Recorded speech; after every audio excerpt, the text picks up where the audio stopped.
This is the latest news, the summary of geopolitics. Please like and write your comments, they are very important to us. Picture of the day. Putin said that the Wagner PMCs does not legally exist. Since there is no law on private military companies, this issue should be discussed by the government. An explosion occurred at the satellite city of the Kursk NPP Kurchatov due to the fall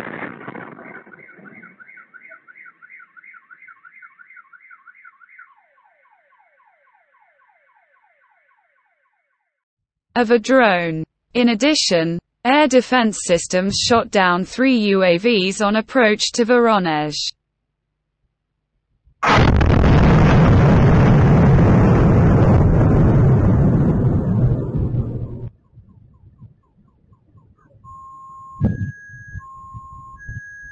The United States reported that Ukraine received cluster munitions from different countries.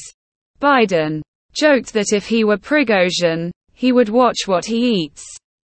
The White House was furious because of Zelensky's words about the indecision of Western countries in the issue of Ukraine's admission to NATO, WP writes. According to the publication, the United States even considered withdrawing the offer to the Ukrainian side to become part of the alliance.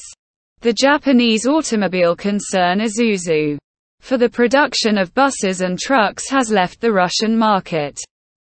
The UN said that the DPRK missile launched on July 12 fell in the exclusive economic zone of Russia. Pyongyang and Moscow did not comment on this.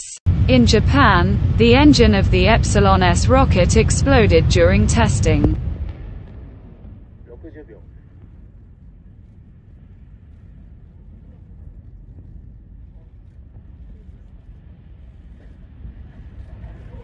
カウント終了します。